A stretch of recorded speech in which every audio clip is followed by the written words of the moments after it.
Another goal for my history course should be to recognize the importance of each individual in God's plan of history. We read 1 Peter 5:7 that said, "He careth for you." God not only cares for each individual, but he has a plan for us. And we need to help our students recognize how important they are to God and to his plan. God made me special like no one else you see. God made me a witness to his diversity. You can find that in your teaching and learning volume. The study of history is, at least in part, a study of key individuals. We're looking at those people who have had an impact in our nation, and we can teach several things about individuals. I just want to reference these right now for you. We want to look at the time and historical setting into which Providence places them, the influences responsible for their character training or development. What helped him or her to become the individual he became? What prepared George Washington to be a leader? What prepared Daniel Boone to be a leader? And every individual, we can look at that. The attributes of their personality, their character, what made them unique, the contribution that that individual makes on the chain of Christianity. All right, and going back to the example of Daniel Boone, we can teach the facts of Daniel Boone's life. I remember a history class about 3rd or 4th grade. I know we studied Daniel Boone, but the only thing I can remember about Daniel Boone is that he carved into a tree, D. Boone killed a bear. That is the only thing I remembered from my elementary study of Daniel Boone. How much more interesting and profitable had I learned how God prepared Daniel Boone through his childhood, through the events of his life, how God prepared him to be a great leader of people. That would have been much more effective and had much longer-term benefit in my life. We could teach the events and facts around the life of Christopher Columbus. But more importantly, we can see how God used Columbus to accomplish a great plan, the discovery of the New World. And she couldn't be left out. That is my daughter. Another goal is to teach the key links that God used to move Christianity westward. In a Guide to American Christian Education, Mrs. Smith developed a course overview for the elementary history curriculum or classroom based on the chain of Christianity moving westward. And we're going to look at that a little more thoroughly in just a few minutes. And in the Mighty Works of God history series, this is one of the books. In the front of every teacher's guide is the same chart identifying those events and individuals that you can teach in the key links that you can teach in the different grade levels. That information was based on Ms. Hall's work in Christian History of the Constitution, and I think you can find it on page 6.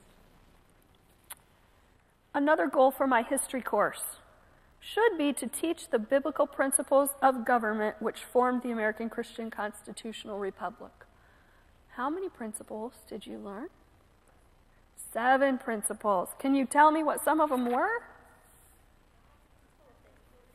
God's principle of individuality. Another one? Conscience is the most sacred of all property. We could name all 7. We won't. At some point during my history course for the year, I should at least be touching on the ideas of some of those. Maybe all of them every year in a little bit different way, although I don't have a 7 principles section in my course. I'm teaching the ideas of those principles through what I teach. We already referred to this, but one of my course goals is to learn to reason from cause to effect in historic events. The definition of history that you have on your outline had Noah Webster's definition, and he said that history is an account of facts, particularly facts representing nations or states, a narration of events in the order in which they happened, with the causes and effects. And as we teach history, we have to consider who or what is in control. We can help our students, even at a very early age, to see God is in control. And we can see how the character of an individual contributed to the events in his life, or the consequences of an individual's actions. We can teach that. That's reasoning, cause, and effect. As students begin to reason in that way in our history class, they'll start to apply that same reasoning in their own lives. I know if I do this, then this will happen. And we can begin to teach that. We can ask them, how did your actions cause this event to happen? If your actions had been different, how would the outcome have been different? What will be the effect of your or the consequence of your actions? Ask that question. Oh, I'm missing another one, I think. I think I skipped another one. Another goal, to recognize the stewardship responsibility of the American Christian for this nation. Students can learn what a privilege we have in our nation, what a blessing it is to live in America, and our responsibility to protect that.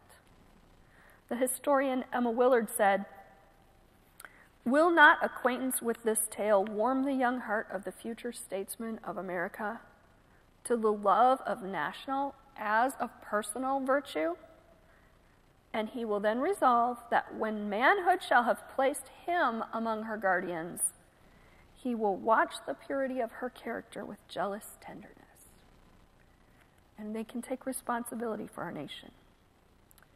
So thinking about how do my goals, I had 6 of them, to recognize the providential hand of God, to recognize the importance of each individual, to teach the key links that God used to move Christianity westward, to teach biblical principles of government, to reason from cause to effect, and to recognize the stewardship responsibility for our nation. How do those guide? Those are my goals. That's all fairly philosophical yet. Okay? How do they guide my course? The lessons must support these course goals. They will help me discern which key individuals and events to teach, and what key ideas should I teach for those individuals or events. In the Christian History of the Constitution, Miss Verna Hall identified a whole chart of individuals, events, nations that were used by God to bring forth America and our form of government. In the elementary history program, Mrs. Smith has identified for us, using that as her basis, she has identified 9 major links used by God that we can teach in the elementary classroom. Now, remember, we can never learn all of history. I've had people ask me, but if I only teach those 9 links, what about such and such and such and such? And they get worried. We cannot teach all of history. We only have a certain amount of time in our lives, okay?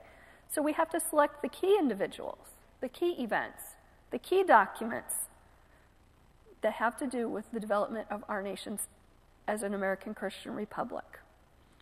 All right, so each link, we would recommend that you study each link each year, and it's expanded in the following years. This does a couple of things, but one is that it helps the student develop a greater mastery of history rather than teaching bits and pieces, a little bit here, a little bit there.